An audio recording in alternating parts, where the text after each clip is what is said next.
किसान भाइयों नमस्कार, स्वागत है आप सभी का कृषि समाचारों के आज के इस अंक में। सबसे पहले एक नजर प्रमुख समाचारों पर। प्रधानमंत्री ने किया दूसरी हरित क्रांति का आह्वान, 4 नई कृषि योजनाओं का शुभारंभ। पटना में कृषि वैज्ञानिक केंद्रों के नए निदेशालय का उद्घाटन अगले माह। प्रदेश के 12 जनपदों में स्थापित होगी 14 फिश फीड मिलें।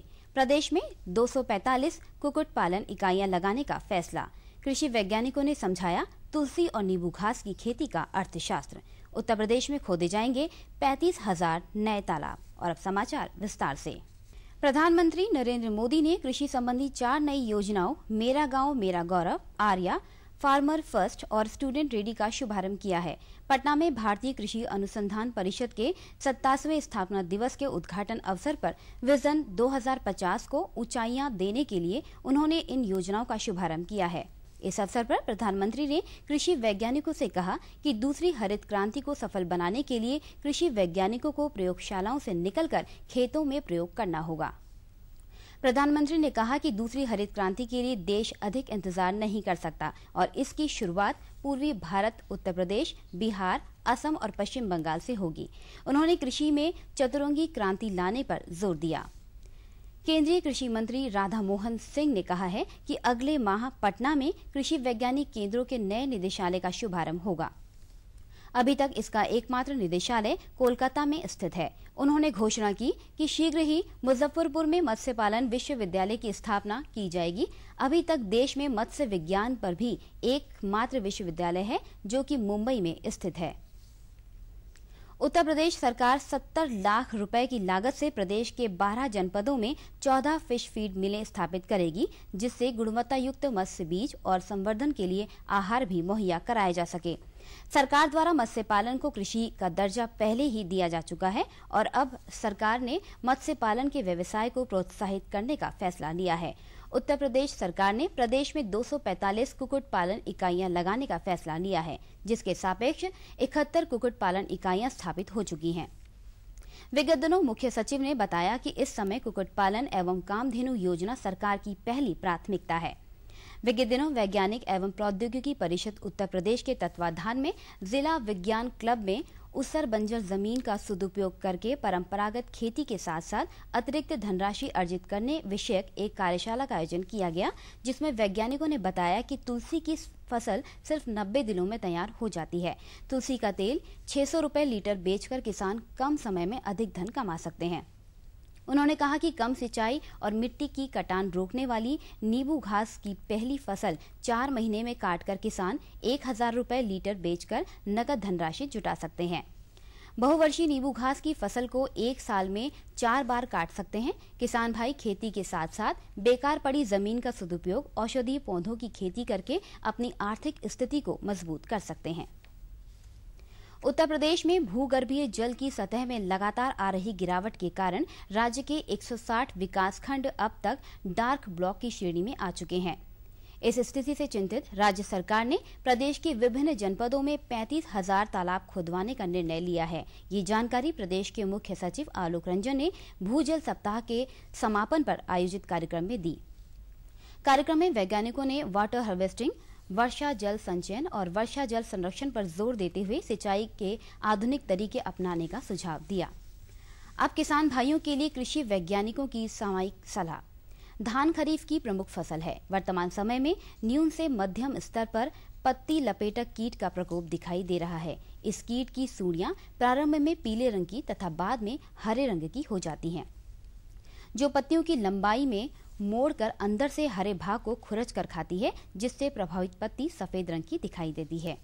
अपने खेत की नियमित निगरानी करें तथा इस कीट के नियंत्रण हेतु क्लोरोपाइरीफॉस 20 प्रति EC 1.5 litre, monocrotophos 36%, SL 1.25 litre, quinalphos 25% EC 1.5 litre, triazophos 40% EC 1.25 litre तथा डाइक्लोरोवास 76% ईसी 6.25 मिलीलीटर रसायनों में से किसी एक रसायन की संस्तुति मात्रा प्रति हेक्टेयर लगभग 500 से 600 लीटर पानी में घोलकर छिड़काव करें।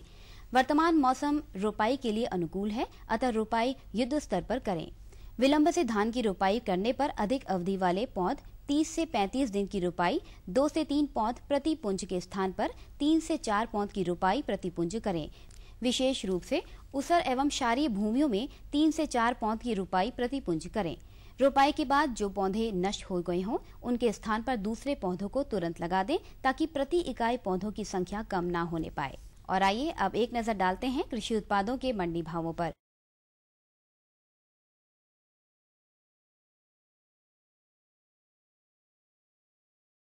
प्रदेश की विभिन्न मंडियों में गेहूं का भाव प्रति क्विंटल इस प्रकार रहा। लखनऊ में 1480 रुपए प्रति क्विंटल, मेरठ में 1465 रुपए, फैजाबाद में 1430 रुपए और उन्नाव की मंडी में 1395 रुपए प्रति क्विंटल रहा। प्रदेश की विभिन्न मंडियों में चावल का भाव प्रति क्विंटल इस प्रकार रहा। लखनऊ की मंडी में 2160 रुपए प्रति क्विंटल, मेरठ में 2900 रुपए, फैजाबाद में 2075 रुपए और उन्नाव की मंडी में 2155 रुपए प्रति क्विंटल बिका। प्रदेश की विभिन्न मंडियों में चना का भाव प्रति क्विंटल इस प्रकार रहा। लखनऊ की मंडी में 4900 रुपए प्रति क्विंटल, मेरठ में 4300 रुपए, फैजाबाद में 5200 रुपए और उन्नाव की मंडी में 4725 रुपए प्रति क्विंटल रहा। और अब सब्जियों के भाव। प्रदेश की विभिन्न मंडियों में आलू का भाव प्रति क्विंटल इस प्रकार रहा। लखनऊ की मंडी में 825 रुपए प्रति क्विंटल, मेरठ में 450 रुपए, फैजाबाद में 650 रुपए और उन्नाव की मंडी में 615 रुपए प्रति क्विंटल रहा। प्रदेश की विभिन्न मंडियों में प्याज का भाव प्रति क्विंटल इस प्रकार रहा। लखनऊ में 2000 रुपए प्रति क्विंटल, मेरठ में 1275 रुपए, फैजाबाद में 2600 रुपए प्रति क्विंटल और उन्नाव की मंडी में 2250 रुपए प्रति क्विंटल रहा। प्रदेश की विभिन्न मंडियों में बैगन का भाव प्रति क्विंटल इस प्रकार रहा।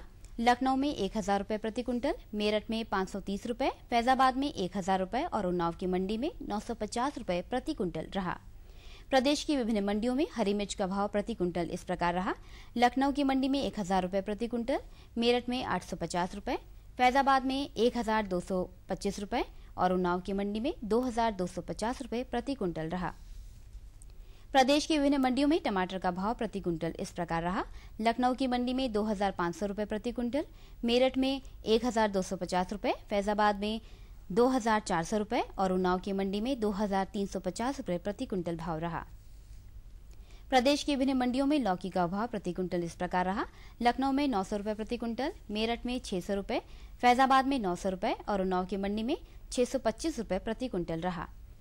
प्रदेश की विभिन्न मंडियों में भिंडी का भाव प्रति क्विंटल इस प्रकार रहा। लखनऊ में 1400 रुपए प्रति क्विंटल, मेरठ में 750 रुपए, फैजाबाद में 1100 रुपए और उन्नाव की मंडी में 1200 रुपए प्रति क्विंटल भाव रहा। और अब फलों के भाव।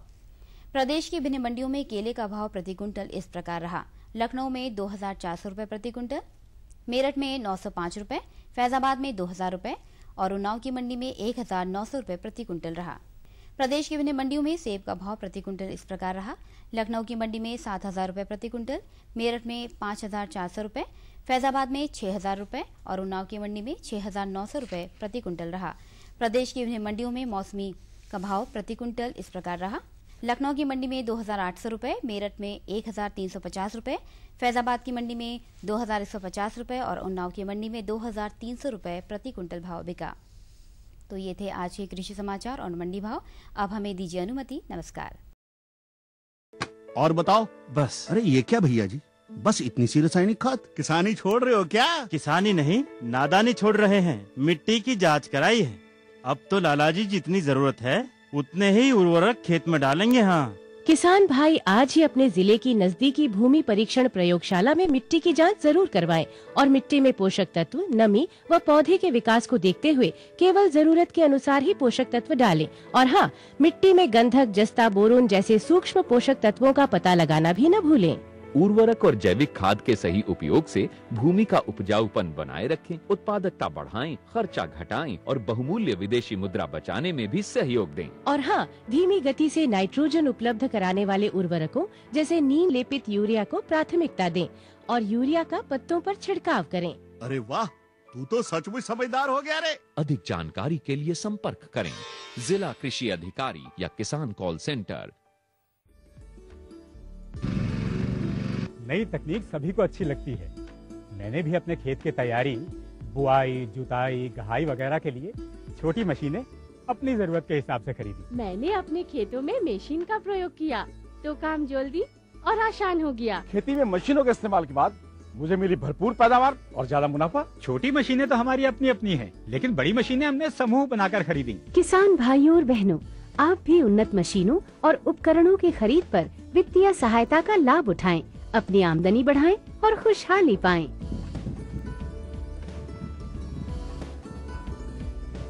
हो गया।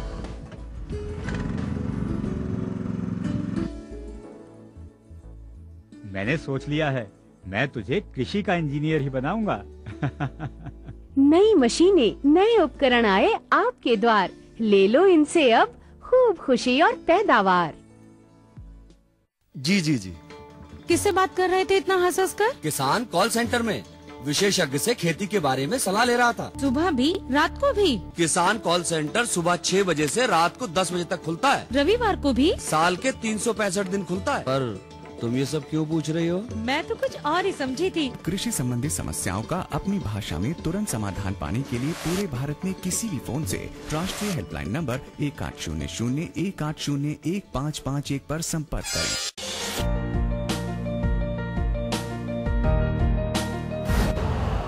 यूरिया का स्वदेशी उत्पादन 70 लाख टन बढ़ाने के लिए 6 उर्वरक संयंत्रों का उद्धार किया जा रहा है।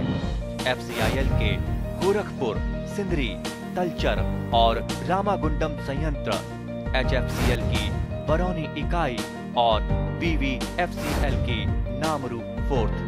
सोने पर सुहागा ये है कि देश में अब बनेगा सिर्फ नीम लेपित यूरिया, क्योंकि इससे होगा किसानों का फायदा ही फायदा। अनाज का उत्पादन 10% तक बढ़ेगा। बढ़ेगी 10 से 15% नाइट्रोजन क्षमता।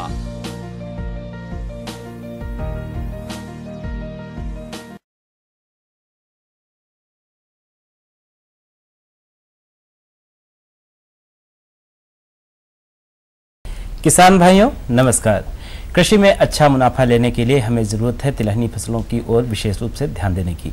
तिलहनी फसलों में सोयाबीन का अपना महत्वपूर्ण स्थान है और इस समय जो सोयाबीन की बुआई हम करके अच्छा लाभ ले सकते हैं। सोयाबीन की खेती हम कैसे करें कि उससे ज़्यादा मुनाफा मिले, इस विषय पर विस्तार से जानकारी देने के लिए हमारे साथ हैं डॉक्टर महेश सिंह, प्राध्यापक तिलहन, चंद्रशेखर आजाद कृषि एवं प्रौद्योगिकी विश्वविद्यालय कानपुर से।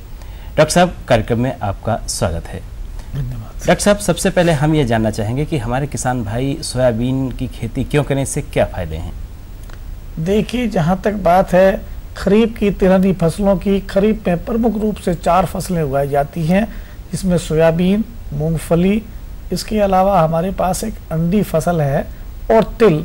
ये 4 फसलें हमारे प्रदेश में उगाई जाती हैं जी। लेकिन सोयाबीन एक ऐसी फसल है जिसमें सबसे ज़्यादा प्रोटीन है। सोयाबीन में 40 से लेकर के 45% प्रोटीन पाई जाती है। साथ ही साथ इसमें 20 से लेकर के 22% तक तेल होता है और सोयाबीन में 25 से लेकर के करीब 27% तक कार्बोहाइड्रेट रहता है जी। इसके अलावा सोयाबीन के आज हमारे पास इतने उत्पाद हैं जिसमें प्रमुख रूप से सोयाबीन का दूध है, सोयाबीन का पनीर है, सोयाबीन का खोआ है, सोयाबीन की कैंडी है, सोयाबीन की टॉफ़ी है, दालमोट है, बिस्किट है। और प्रोटीन का सबसे बड़ा ये स्रोत आज हमारे लिए है। यदि हमारे किसान भाई सोयाबीन की खेती करें तो उनको बहुत अच्छा लाभ मिलेगा। जो लोग आज हमारे यहाँ देश में और प्रदेश में मांस नहीं खाते और प्लांट प्रोटीन पर ही निर्भर रहते हैं, उनके लिए ये प्रोटीन का सबसे बड़ा स्रोत है। कहने का मतलब है कि सोयाबीन सिर्फ तिलहन तक ही सीमित नहीं, इसके बहुत सारे फायदे हैं, बहुत सारे उत्पाद इसके बाजार में आ रहे हैं। डॉक्टर साहब, हम जानना चाहेंगे कि अगर किसान भाई सोयाबीन की खेती करना चाहते हैं तो सबसे पहले खेत की तैयारी में क्या ध्यान रखें? देखिए, जहाँ तक बात है खेत की तैयारी की, हमारे किसान भाई यदि अपने खेत को एक बार मिट्टी पलटने वाले हल से जोत दें और 2 बार हैरों से या कल्टीवेटर से जुताई कर दें, और आज हमारे पास ट्रैक्टर चालित रोटावेटर उपलब्ध है। यदि हमारे किसान भाई एक बार भी अपने खेत को रोटावेटर से जोत देते हैं तो सोयाबीन की बिजाई के लिए उनका खेत तैयार हो जाता है जी। डॉक्टर साहब, जब हम खेत की तैयारी कर लेते हैं तो एक महत्वपूर्ण बिंदु आता है कि हम बीज का चुनाव करें।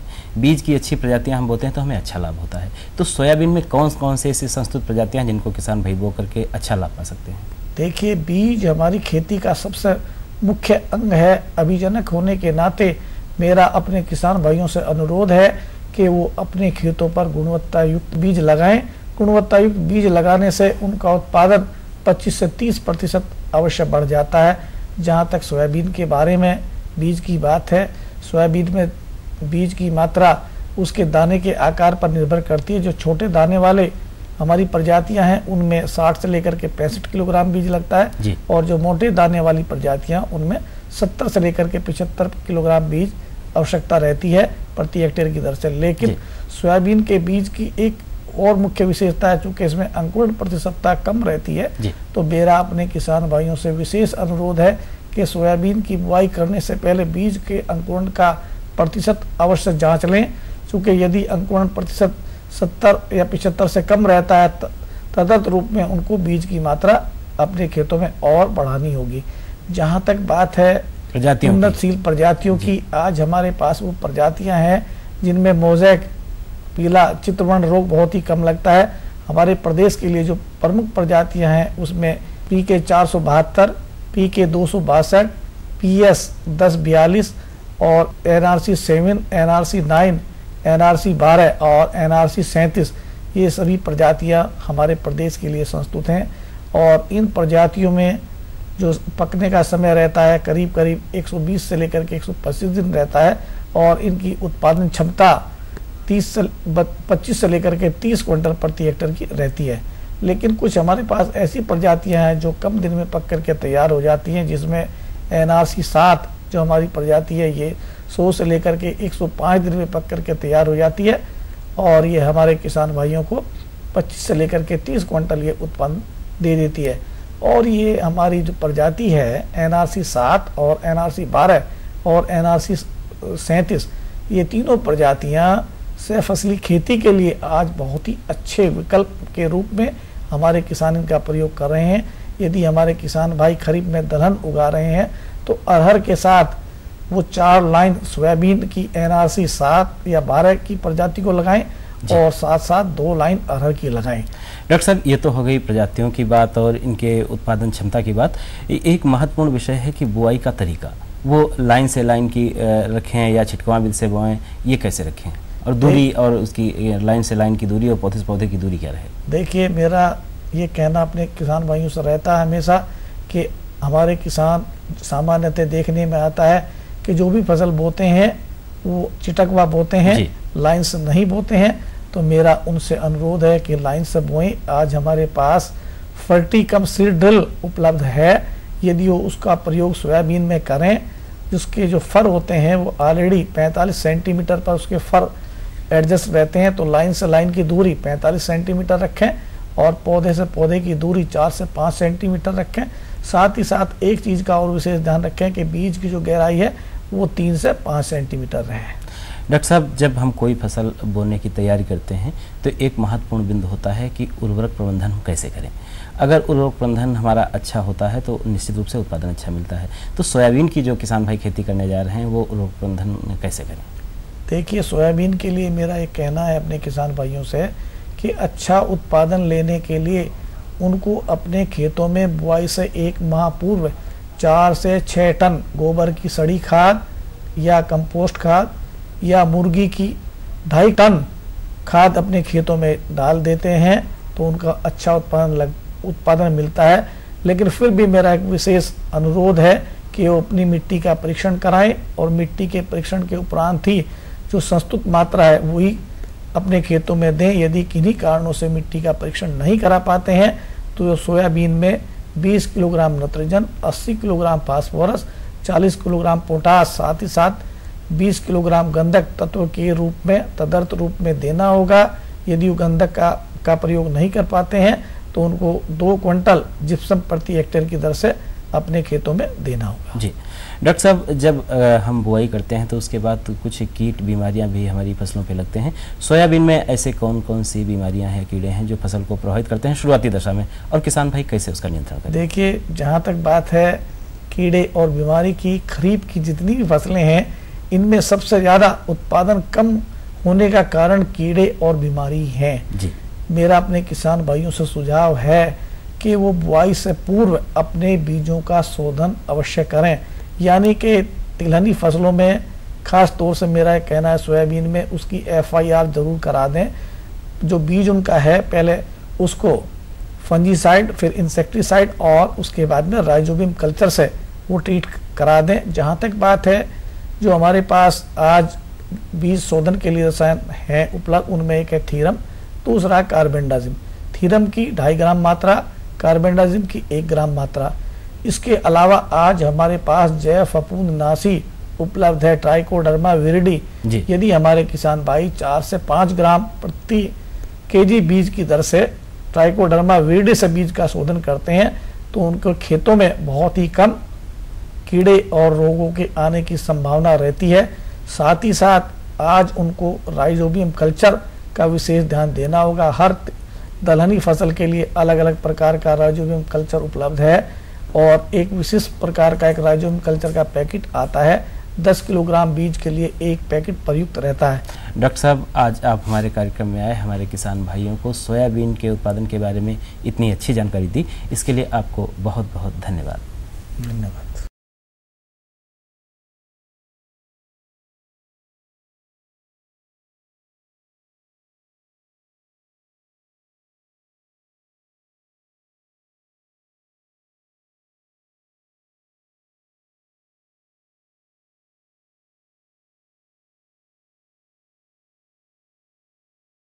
खेती की जानकारी के बाद प्रस्तुत है मौसम समाचार।